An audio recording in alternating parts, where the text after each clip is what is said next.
A $100 billion bill, $100 billion bill in Zimbabwe is worth 1 American cent. That's the perfect example of hyperinflation. It goes up, it doubles every day. So people are afraid that their value in the system starts to break down. But so if I said to you, does your doctor understand your body system? You'd say, well, I hope so, because I want him to keep me healthy. But you could have a kidney infection, you could have a heart attack, you could have a broken knee. There's lots of pieces of this system. And in fact, when you ask the question, very few doctors understand your entire body. There's a specialist for your knee, there's a specialist for your polynoidal cyst, there's a specialist for your head, and now we have specialists in different areas. So and I'm going to get to your first question about Santa Fe Institute. The world economy and your body are both comprised of little systems interacting with each other and making one big system. This is what's stunning for all the little guys out there, the populist movement, the little guys that haven't had a pay raise in 30 years. They think that these elites, have everything. The guys in the room making the decisions, the party at Davos guys. You're sitting there, you don't think many people today really understand the complexity and really all the moving pieces and how they interconnect to the world's financial system. No, not only don't they understand the complexity, and that goes back to Santa Fe Institute was an attempt of trying to see if there was a way to mathematize, formularize, or algorithmically understand what the term complexity means. That goes back to the original question. Complex systems are complex by definition. But there's not necessarily, it's not one level of complexity. As we might say, well, our fingers are complex, the movements, the muscles of our hands. But it's not as complex as the blood system. Now I have a circulatory system. I have systems on top of systems. So that there's no one group of or person that really understands the way the body works. There's no one group that understands the way the financial systems work. You might understand U.S. bond market. Now, you've asked about the trade of long-term capital. That was a bond fund, very small part of this very complex system. So the goal of the Santa Fe Institute was to see, is there a way to get in, somehow understand how complex systems interact? Fast forward, Steve, to today, where Google and these other engine companies, the other tech companies, are trying to build artificial intelligence. The strangest thing that they've found, one of the strangest things, is that the systems that they design, this artificial intelligence, which a lot of people have heard about, is they design a bunch of systems. They're called neural nets. Terms simply taken out of brain work, neurons in the brain. Nets because they actually look like a net. They put in some inputs. The computers work, spit out an answer. Sounds normal to you. It's because you're thinking about that calculator you had in 1976 on your desk. When you ask the person who designed the system, how did it come to that answer? How did your neural net, can you show me the calculations? They say, no, we don't know. We don't know how the thing we designed actually came up with that answer. That's pretty strange. They take the same neural net now, and they put it in front of a video game. No learning, nothing. They said, to the computer, they say, sit in front of your video game and learn how to play. It seems the computer learns better than any human in history, faster than any human in history, beats any human in history, but when you ask the designer how did it do it, no one knows. It just did it. So that's the first little touch of things that we already have gotten to a place where we don't understand it, and we built it. On Sunday afternoon, September 14th, 2008, where were you? Sorry? It was the night they put Lehman Brothers in bankruptcy in London. I was in jail. Seriously. Yes. So the financial crisis of 2008 happened when you were in jail? Yes. Oh, this is going to be so amazing. This is going to be so amazing. I take it you didn't have your Wall Street Journal dropped off to you in the morning, your Financial Times? No. How did you hear about because I want I forgot about this, but yes. I'm trying to this is going to be amazing. Let's go back and do that again. Sunday afternoon, because I want to find out about people, the geniuses understanding the complexity of the financial system. Because I think the best example we have is the financial crisis, the crash of 2008. Sunday afternoon, September 14th, I think it was, 2008, is when they were working feverishly in Midtown Manhattan at the Lehman Brothers offices and at various law firms around town, and with the Secretary of Treasury and the Federal Reserve, what they're going to do with Lehman. They decided they weren't going to save it. And so they prepared to put it into bankruptcy at the open of the market in London the next day. How did you hear about what was going to happen to Lehman Brothers, and what did you immediately think when you heard they was going to be put into bankruptcy? I'm glad you asked that question. I was in solitary confinement September 14th. And again, some of the public stories about the wonderful time I had in jail and my work release, which didn't come till months after. I'd been there since June in an 8x10 cell with a bed in the back, a 6-foot bed in the back, a chrome sink with a toilet attached to it, and a little piece of metal sticking out that was supposed to act as a table. Now, since I was in jail, there were no books.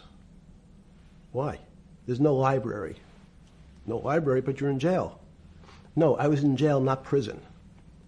So in jail, I was in a place which is called the Special Housing Unit, which is for the roughest, toughest, meanest people. They had put me there, they said, for my own protection. So I was in a 8x10 cell with a little slit in the door where they would serve my food on a tray about 9 inches by 4 inches. And then as soon as I finished eating, they'd take the tray and close it down.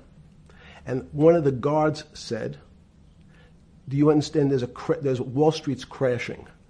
I'm worried about my pension fund. What should I do? And I said, sorry, Wall Street's crashing? What's happened? And he said, there's some crisis and some companies are going bankrupt.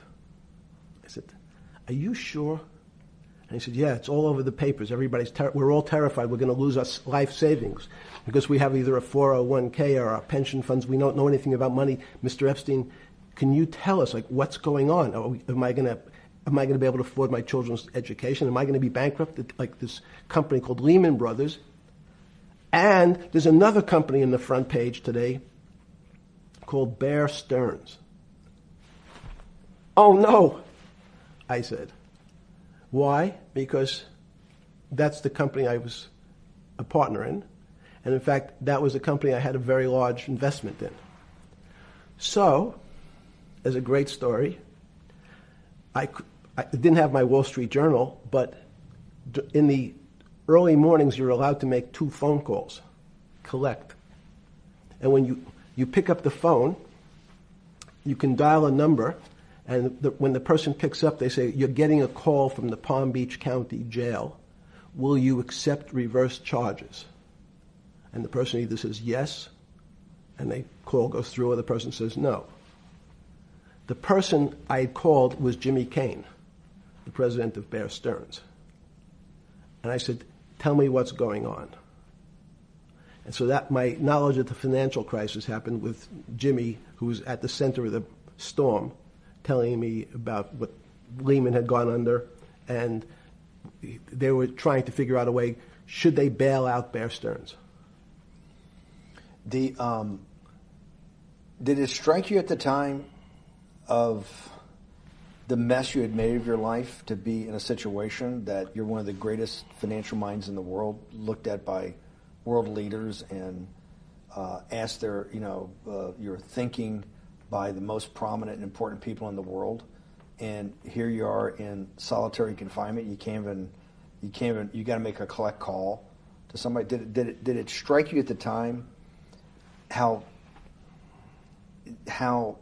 all the threads of your life had come together and put you in a position, or you had put yourself in that position? No. So it never struck you when you had to make one of your 50% of your collect calls that day, you call the president or the head of the CEO of Bear Stearns. The biggest financial event in your life is taking place, of which, one, every important person in the world would be seeking your opinion. Number two would be a once-in-a-lifetime opportunity to apply your craft. Number three, it would be a once-in-a-lifetime opportunity to make money if you were smart, and obviously you're smart. You're telling me here, truthfully, that it never hit you at all of how you'd ended up in a place where you had to make a collect phone call from a jail cell that was 6x9 with a steel bed and your food being passed in through a slot. The question you want to ask is, who was the other call to? Okay. Who was the other call to? The other call was to my friend at J.P. Morgan, who was then, I didn't know it at the time, trying to buy Bear Stearns. So at one point, I had two phones. It was difficult because they're afraid people are going to hang themselves with the phone cord. So they don't actually come together and they're pretty short. So I was actually going between two phones talking to Bear Stearns and J.P. Morgan at the same time. So I found it amusing. And it never struck you about how to end up in a situation like this? No, that would be probably means I would be too self-aware. You can't possibly expect me to believe this. I know. I don't believe it. You're telling me that during that day, you never had a moment. You sat there and go, what the fuck have I done with my life that I'm in a 6x9 jail cell when I should be on a trading desk or I should be in my $250 million greatest townhouse in New York City taking calls from the king of Saudi Arabia, the president of China, the head of Russia, the president of the United States to save the world's population from a financial debacle. You honestly expect me to believe that never happened? You're suggesting I was sort of somewhat depressed, and how could this happen to me? I'm not saying depressed. I'm saying a moment of awareness of how could I get myself into this situation. No, I would just say how strange that this happens. It's strange. I'm wearing a jumpsuit and flip-flops. What color was the jumpsuit? Brown. Brown jumpsuit. Yes. I notice I don't see you in a lot of brown. No. Brown jumpsuit and flip-flops. Flip-flops, yes. With no access to books, no access to newspapers, no access to anything. You had lived on information. Except my Almond Joy bars. I had extra Almond Joy bars. Did you eat Almond Joy bars and things like that because you're afraid of what the cooks did to your food? Yes. Is that because of that you were in for the crimes that you were in for? No, it was just in fact, I was. Is it because you're wealthy? Yes. How did you know that? Well, people would constantly come if I was passing by or have to go for my medical. People would either ask to borrow money or make some other types of comments about. In the beginning, what were the comments? At the beginning, what were the comments? It serves you fucking rich guys right that you're here next to me. There was nothing about your crimes. No. So all this rumor you hear all the time about people in prison that commit the type of crimes you commit, you're saying in your personal thing is not true. No. It was all because you were rich. Yes. And it was all because they wanted to borrow money. Or get advice. Yes. Wait, they get advice to go long. Yes. You're telling me is this time to buy? You're telling me in solitary confinement they were interested in going long. Yeah. They want to know what does that say about human nature? Well, what I think that people find, one of the reasons they wanted to keep me in solitary confinement was they're afraid that everybody would want to know which stocks to buy. But what happened was, after this crisis, now it's on the front page of every newspaper. I don't want to lose this day. Sorry. When you first heard that, was it Bear Stearns had been kicked into bankruptcy, 6 months before? No, this is the same time. This is part of the same deal. I thought no. Bear Stearns, they saved Bear Stearns and didn't save Lehman Brothers. That's right. it. 6 months before they had bailed out Bear Stearns. But Bear Stearns was still a zombie. A shell of its former self. A former self. But they had, quote unquote, saved it. They admit, why did they make the decision in your mind? Why did Hank Paulson and Bernanke, what's this concept of moral hazard? Explain to the audience what moral hazard is, and why did they save Bear Stearns 6 months before, and why did the smartest guys in the room decide not to save Lehman Brothers? It's a good question. The real issue is I'd have to go back when you have these systems to the way your doctor responds to any type of emergency in your body. If they might decide to save your kidneys and let your gallbladder go because the gallbladder is less important to your overall system. If at that time, even it's not that long ago, the boogeyman was when said, well, what really happened? Jeffrey, what really happened? What is this financial crisis? And, some of the progressives and the right wing blame it on the banks. It was the banks' fault. And it's the fault of this very esoteric, unknown concept of derivatives. It was really the derivatives that caused this financial crisis because the derivatives got somehow out of control and in the Mickey Mouse. And that was the way you started your road to a billionaire went right through derivatives. Yes. But derivatives were not the cause. Derivatives were not the cause at all. It's like saying your hair was the cause of your heart attack because it was on top of your head. So what was the down. cause? There isn't, let me say, there's no one specific cause. These are system collapses. So many times when they have to make your death certificate, when you say, well, what did he die from? They'll say heart failure. But if you say, what was the cause of his heart failure? Well, he had low blood pressure, his sugar was high, he was diabetic, he had all these other problems. But they say, no, we need a word on your death certificate. Did he die from brain damage? Did he die from heart failure? That's the financial crisis. Many people said, well, what caused it? They wrote, like on its death certificate, derivatives. But derivatives are not a fundamental cause of anything. Was it Sunday or Monday? I take it was Monday morning when you made your two collect calls and you were talking to Bear Stearns on one hand and Morgan Stanley on the other. J.P. Morgan. That was Monday morning. Did you, Jeffrey, being one of the financial geniuses in the world, did you understand what Lehman Brothers is going into bankruptcy, the domino effect, that by Thursday the financial system would be under such extremis that if it didn't have $1 trillion cash infusion in the United States, it might collapse? Did you know that at the time? Did you view that at the time? Yes. You did? Yeah. Why? Again, I don't want to bore you or the audience with the idea of it's a medical procedure, but you had system failures. So you'd recognize that if I said to you, did you realize when your father was on the ground and he was clutching his chest and he couldn't breathe, it was a bad situation, he could die. That's how I saw it. Did you immediately think about the commercial paper market? I mean, the mechanical triggers that actually you had to blow through these circuit boards. Did you know the circuits? Did you understand the circuits?